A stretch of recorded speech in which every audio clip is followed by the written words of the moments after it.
예. 저는 사실 뭐 행정학 전공도 아니고요, 경영학 전공도 아니고, 또 경제학의 뭐 산업조직론 전공도 아니고, 또 그것이 매크로, 또 화폐금융 이쪽이 전공인데, 단지 최근까지 공공기관 경영평가위원으로 있어가지고 아마 활동을 하면서 느끼는 뭐 생각을 아마 많이 반영해서 이야기가 되지 않을까 생각이 듭니다. 지금 문제가 되는 것은 뭐 공공기관이 너무 비대해지고 부채가 너무 많다 뭐 이렇게 이야기인데요. 공기업 30개, 준정부기관 87개, 총 300개 가까이 되는 공공기관들이 예산은 정부 예산의 1.7배를 쓰고 고용이나 매출액도 상당히 있고 지금 현재 부채 문제가 상당히 심각해지고 있어가지고 공공기관 비대화 또 비효율성 계획을 해야 된다 뭐 하는 게 관심의 초점이 아닌가 생각이 듭니다. 공공기관의 역할은 제가 생각하기에는 80년대까지는 그런대로 우리 국가 경제에 초석을 다리는데 민간이 할 수 없는 부분을 상당히 했다는 생각이 들고요. 그러면서 이제 비대화되고 여러 가지 비효율성이 나타나면서 이제 자꾸 개혁을 해야 된다 이런 이야기가 계속 나왔죠. 첫 번째 개혁 방향이 한 80년대까지는 민영화가 아닌가 싶고요. 당시 지금 현재 주식시장의 다양한 기업들이 대부분 당시 공기업이었고 그게 이제 민영화되면서 주식시장에 상장되고 해가지고 지금 있고 그 이후에 는 이제 외환위기가 날 때쯤 돼가지고 사실 민영화가 상당히 빠르게 많은 기업들이 한꺼번에 많이 민영화가 되었고요. 그때 담배, 인삼공사, 포항제철, 한국통신, 한국중공업, 금지간 공기업들이 민영화되었었습니다. 그러다가 이제 거기 노무현 정부가 들어서면서 방향을 이제 민영화에서 방향을 많이 틀었었습니다. 그때 이제 방향이 이제 경영 효율화 하자고 하면서 지금 현재 말하고 있는 공운법, 공공기관 운영에 관한 법률이 제정되고 경영 활동을 강화하고 지속적인 혁신을 요구하겠다 하는 그런 취지로 공공기관에 대해서 접근을 하기 시작했었습니다. 아마 오후에 할 경영평가가 사실 이전부터 있었지만 이때부터 아마 경영평가를 조금 이제 본격적으로 강화하기 시작했던 것 같고요. 또 민영화를 이제 하는 대신에 노무현 정부 시절에는 28개의 공공기관이 시설돼 가지고 공공기관이 오히려 비대해졌다 그런 지적을 받고 있습니다. 지난 MB 정부 시절에는 이제 공공기관에 대해서는 공공기관 선진화를 하겠다 하면서 하드웨어적인 개혁도 하고 소프트웨어적인 개혁도 했었습니다. 민영화도 하고요. 비록 지원은 많이 받았지만 민영화도 하고 통폐합 이렇게 또 추진을 하려고 이제 했고 실제 조금 했었고요. 그리고 이제 노사관계 좀 선진화하는 방향으로 개혁을 했고 공공기관의 이제 보수체계 개편, 성과 도입 이런 것들 인사관리를 좀 혁신하겠다 하는 소프트웨어적인 눈에 보이는 MB 정부는 눈에 보이는 좀 개혁을 좀 했던 것 같고요. 이제 이번에 이제 박근혜 정부가 들어서면서 공공기관 개혁은 합리화 정책이라고 표현하고 있는데 효율성, 책임성, 투명성을 이렇게 원칙으로 3대 원칙으로 삼아가지고 3대 전략 과제, 8대 과제를 하고 외쳐고 있습니다. 그런데 이제 지금 합리화 정책에 대해서 아직까지 시작 단계니까요. 정부가 시작 단계니까 이게 계획 의지가 없지 않나 뭐 과거의 효율화 정책이나 뭐 선진화 정책이나 합리화 정책이나 거기서 그거다 하는 뭐 일단 정부가 새롭게 들어서면서 계획하겠다는 그 모양새를 갖춘 게 아닌가 뭐 그런 지적을 지금 많이 받고 있는 상황이라고 생각이 듭니다. 근데 오늘 이 자리가 이제 공공기관 이제 합리화 정책이 공공기관 개혁이 부족하다고 생각을 하고 이제 이런 자리가 생기는 것 같은데요.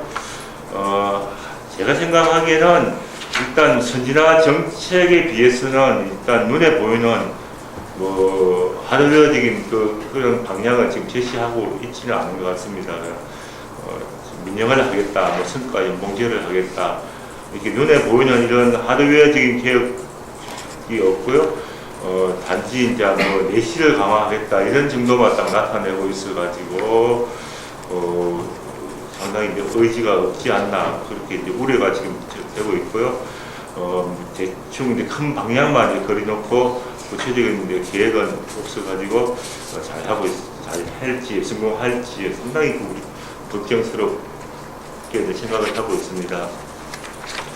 근데 제가 생각하기에는 이게 하드웨어적인 공공기관의 눈에 보이는 가시적인 성과는 하겠다 계획은 없지만 일단 거기 합리화 정책에 보면 상시적 기능 조정을 하겠다는 게 이제 상당히 큰 가장 축인 것 같은데요. 이제 문제는 이걸 진짜 상시적으로 할 수 있는가 안 하는가 실제 운용이 지금 현재 내용이 없지만 실제 어떻게 그것을 상시적으로 이렇게 잘 할 수 있는가 비효율성을 제거하고 또 만약에 너무 심하다면 그것을 공공기관의 역할을 또 없애고 이렇게 실제 할 수 있는가 할 수 있을지 못할지 이게 상당히 더 중요하지 않는가 생각이 들고요.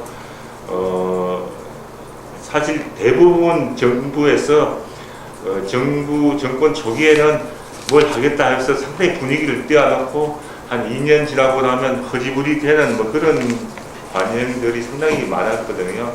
근데 이번 정부도 이렇게 말만 해놓고 하지 않을 수도 있고 나중에 이제 시간이 지나면 상당히 이 개혁의 의지가 항상 약해졌으니까요. 그렇게 되는 것을 실제로 잘 할 수 있는지 이게 더 중요하지 않은가 이제 개인적으로 생각을 하고 또 하나는 이제 공공기관의 이제 역할이 비효율성이 자꾸 강조되고 비효율성이 왜 되느냐면 과거 설립 당시에는 상당히 이게 의미가 있었는데 자꾸 경제적인 시대적인 여건이 상황이 바뀌다 보니까 당초 설립 목적대로 가지 않다 보니까 지금 비효율성, 방만한 경영 이렇게 이야기가 많이 나오는데 우리 갑자기 공공기관을 없앤다는 그런 급진적인 정책은 사실 상당히 서기가 어려운 상황에서 조금 이렇게 점진적인 정책을 이렇게 한다면 개혁의 공공기관의 역할을 시대 상황에 맞춰가지고 좀 공공기관 자체도 좀 변해야 되지 않나 이런 생각을 이제 경영평가를 해보면서 상당히 많이 느꼈었습니다. 가장 눈에 보였던 예가 항상 공공기관 예를 들자면 설립 목적의 시대적 사명을 다했다 하는 기관이 아마 자산관리공사인 것 같을 수도 있는데요. 여기서도 이제 그동안에 국가의 부실 자산을 이렇게 관리 처분하는 그런 기능이 서서히 외환위기 때는 역할이 상당히 심했으나 그게 이제 시대가 안정이 되다 보니까 그 역할이 상당히 줄어드는데 대신에 이제 새로운 역할을 상당히 개발했는 게 그게 이제 국가 부실 자산이 아니고 가계에 대한 가계 부실 자산도 좀 이렇게 관리를 하겠다. 신용을 지금 상당히 가계 부채 위험도 상당히 심화되고 있고 이런 걸 미리 심재적으로 느껴가지고 가계 부실을 좀까지도 우리 공사에서 좀 하는 그런 역할을 내부적으로 그 인력이나 이 업무 비중을 상당히 옮겨가면서 지금 상당히 바꾸어가고 있는 그 국민행복기금이 지금 관리하는 게 여기서 관리하니까 뭐 이런 것들이 지금 공공기관의 무조건 비효율성이다 이렇게 따지기는 보다는 이런 쪽으로 또 상당히 또 변화시키면서 좀 효율성을 찾는 뭐 이런 것도 하나의 방법이 되지 않을까 싶고요. 나중에 또 시간이 있을 것 같아가지고 하나만 더 하고. 그리고 이제 지금 이제 각 공공기관에 대해서는 경영 평가를 하면서 점수를 매기고 보너스를 차등하고 기관장에 대해서 또 어떻게 이제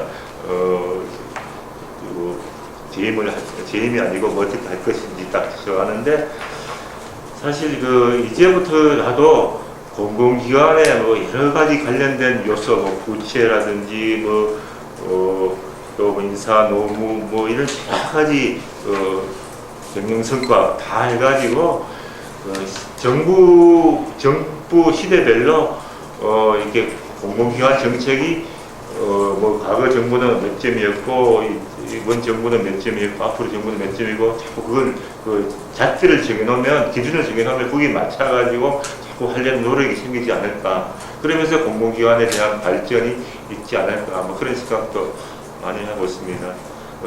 일단 저는 여기까지 이야기를 하고요. 예.